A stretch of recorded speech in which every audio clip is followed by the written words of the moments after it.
Actually, I was born in Austin, Texas, because I wanted to be near my mother. So I was born in Austin, Texas. And I grew up some of my life there in Texas, but my parents they were like vagabonds. Our family moved from city to city because my father wanted to be in boxing. As a young boy, my days were pretty much booked up with going to school, and then when we get home from school, we would anticipate and go to the boxing gym.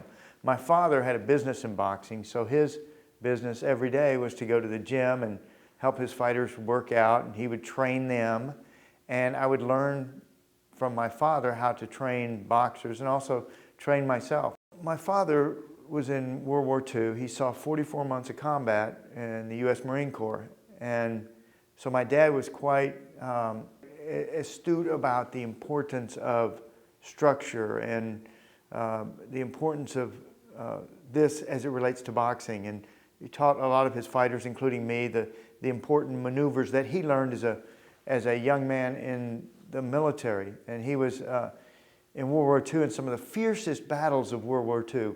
He was a hero to our country, my father, Patrick O'Grady. And he fought in Okinawa and Iwo Jima, where they raised the flag and took the picture. My daddy was in that battle, and the Marine Corps was so important to him because it gave him structure, and he passed that along to me and my family. I have two sisters. My father taught us the fight song for the Marine Corps before we learned the national anthem. So being a Marine was extremely important to my father's life.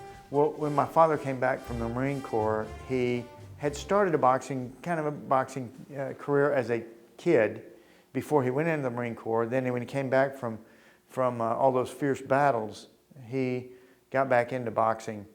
He had 123 professional fights himself, and that's the way that I became a boxer myself, through him. I remember when I got into being an adolescent, my parents would go all the time to California to watch big boxing matches, big fights at the Forum. And they thought nothing of checking me out of school, on a Friday at noon, driving to LA, going to a fight at the Forum, or driving to Vegas and going to a big fight in Vegas. And then we would go to the fight, then drive back to Oklahoma City, and I'd go to school Monday morning. So I was around boxing a lot, and I was rather torn if I wanted to be a professional boxer as a young man. I think all of us, even my father, I think all of us want to have a better life for our kids. And my father, I don't think he wanted me to be a boxer when I was young, but then after I grew into it and I started boxing a little bit, I felt like this was something that I wanted to do and that I could do, and hopefully I could do well. Oh my gosh, I remember my first fight. It was scary. I was 9 years old. It was at an arena in Beaumont, Texas called Sam's Sports Palace. I was fighting a young fella my age. His name was Dennis Johnson. And we got in the ring, and the first round went pretty well. Just so happened that my father's best fighter then, my dad's boxer, was a referee. So he was refereeing this match between these two 9-year-olds. And at that time, I was bobbing and weaving, and I hit the referee's knee when I bobbed down, and it made me trip, and I went down on the canvas, and the referee comes over and starts counting. I'm like, wait a minute, you bumped my knee, I bumped your knee. But I went on to win a split decision in the match. The guy's name was Dennis Johnson, and he was a tough kid. So they're all tough. Well, who's not tough? He was a tough kid. I started boxing seriously, not at 9 years old, but I really started taking boxing seriously, and that's all I did exclusively when I was about 14 years old. And from that moment on, from 14, I worked out every day, 7 days a week, every week, to be a boxer. We owned our own gym. We owned our own promotion company. We owned our own boxing ring. In our backyard, we set up this boxing ring. Then I'd go to school. When I got home from school, we'd have to tear down the boxing ring, put it on a trailer, drive to Memphis, Denver, Omaha, Austin, Dallas. We'd have to drive somewhere, set up the ring. Then we would go lie down for a couple hours in the hotel room and then come back and box that night. When the last fight's over, we tear down the ring, put it back on the trailer, drive all night to get back home because I had to go to school because it was important to go to school. But that was our life. Boxing was it's hard on anybody's body. Athletics in general is hard on anybody's body. You know, there are 26 bones of the feet. My feet, nobody hit me in the foot, but my feet still hurt. The injuries from boxing, I count myself very, very lucky because I have very few. I do have some ringing in my ears. I have some arthritis in my hands. Yeah, my hands, and then also my feet and my knees, my back. My back too gives me some issues sometime. When I was 14 years old, I broke my first knuckle, my first bone in my body I broke, which is my little finger right here. I hurt so badly that I figured, well, I need to turn my hand because I can't hit with my fist over here. It was at that time all swelled up and black and blue. So I thought I'll turn my hand. So I started punching on this side of my fist, on the index finger side of my fist, and I broke my finger, and I broke my thumb. So the whole left hand was shattered, and then so I thought, well, I need to use the other hand more and not use my left hand because it's broke. So I tried to use it kind of as a feint, or I tried to adjust my use of it. Then I broke my right hand. And I remember when I fought in the Forum, my hand was broke. I had it was all black here and had a purple ring around it, and it was black inside and had a purple ring around the inside of it. And the doctor came and pressed his fingers on it. The ringside doctor, came and pressed it up, and he goes, "Does that hurt?" Of course, I'm biting my lip, and I'm like, "No." They wouldn't have let me fight. That's the way our family made money. If I didn't fight, how would we eat? How would we make money? That was our business. In the sport of boxing, you never tell anybody about you have a pain anywhere. Don't tell anybody. I don't care who they are. Not even your best friend, their best trainer. Don't tell anybody that you've got a pain somewhere. Why? Because they will exploit it.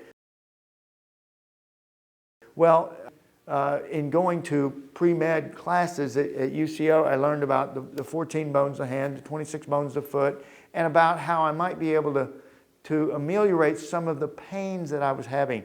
So that's where I really got interested in the ice therapy, and I learned that ice is a natural painkiller. So I was able, during my career as a boxer, to put my hands in ice to take away some of the pain during that time.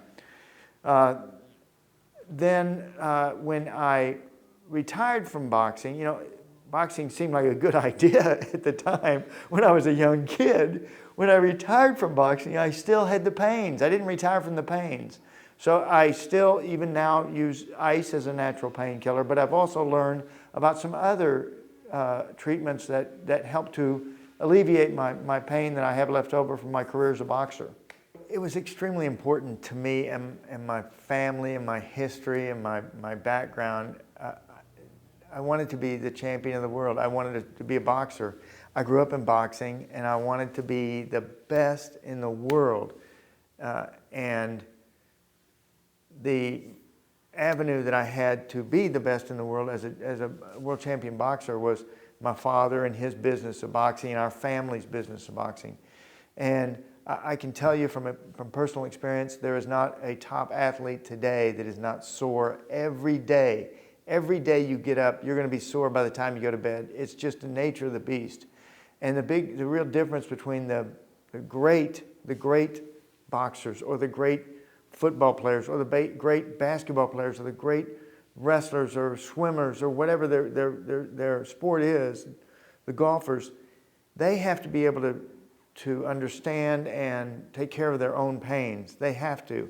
As a boxer myself, especially when I fought for the championship, I had to be able to identify and remedy my own pains.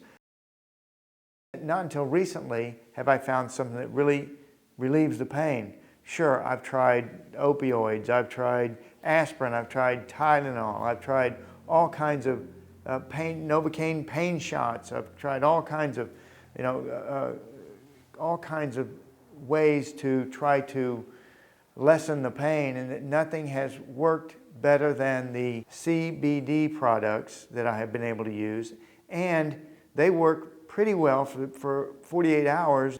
So I started using that, and you know what? I could walk and I could run without pain. I used it on my feet, on my knees. I was able to spend more time working out, being able to walk and being able to run without pain-free.